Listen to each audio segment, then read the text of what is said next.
Bridget. Afternoon now, actually. I'm having a day catching up because yesterday I went off patch. My daughter and I went on an excursion to London town to watch the debate on VAT on education. And can I just say, it was brilliant. You weren't there.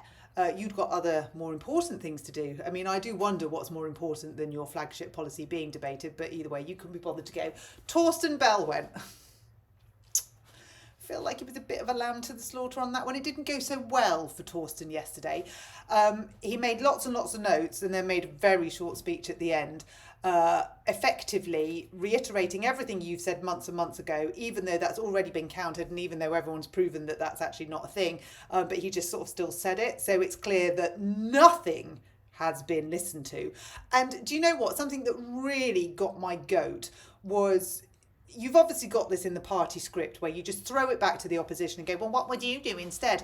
And the problem is, for the past 2 hours, Reform, the Lib Dems and the Tories all said what they'd do instead. They all gave credible ways where you could raise this revenue. None of it was 90 million on a social media campaign. I don't know if everybody knows this, but Bridget has just spent £90 million on an agency for her social media campaign.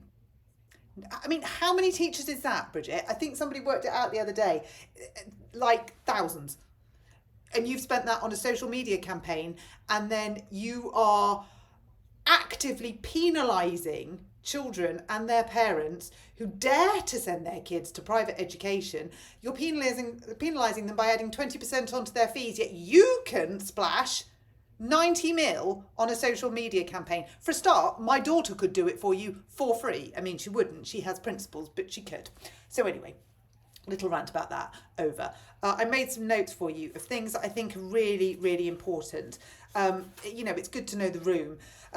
Richard Tice said this is going to raise the square root of net zero, and honestly speaking, he's absolutely right. We've heard this before, you've heard this before, but yet poor old Torsten was still banging out the outdated figures from months ago, which have been discredited, but Richard made a very good point that it's going to raise nothing.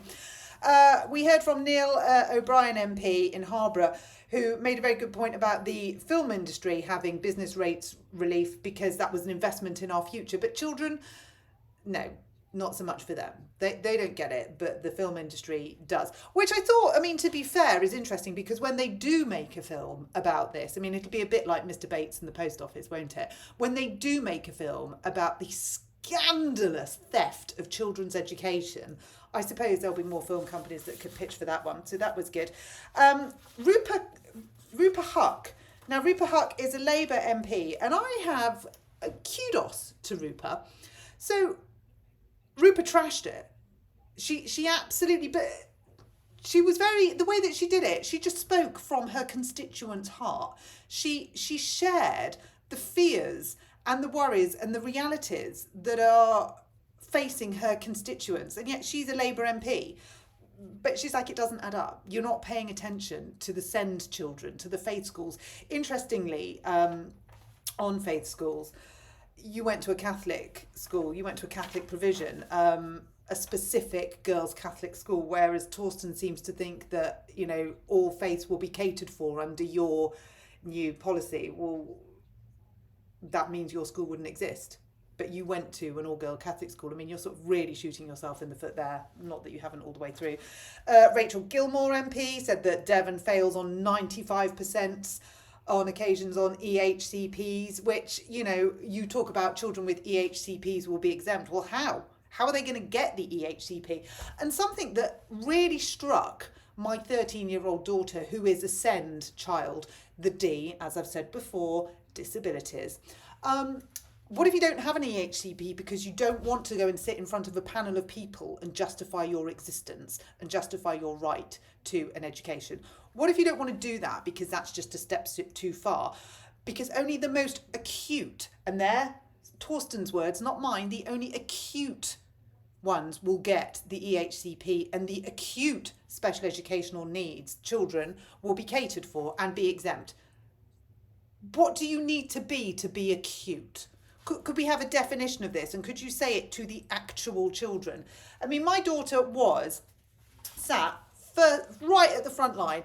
And when Torsten said that he supported the education of 93% of the children in this country, she turned around and she said, Mummy, does that mean he doesn't care about the 7%? He doesn't care about me? I was like, yes, darling, that's exactly what it means. He does not care about you. You are one of these 10 children that all of these politicians have been talking about, and the negative adverse effects, and the military children, negative adverse effects, and the faith children, and the children of parents who just want a choice. And yeah, you're right. He doesn't care. And that was a lot for a 13-year-old to take on board, that an adult who should really be her advocate, an adult doesn't care about her education or her needs. And in fact, Bridget, I could tell you loads more about what happened in that, but you can watch it on parliamentary TV. You can do your homework. I'll just tell you my daughter's feelings, that are the Labour Party don't care.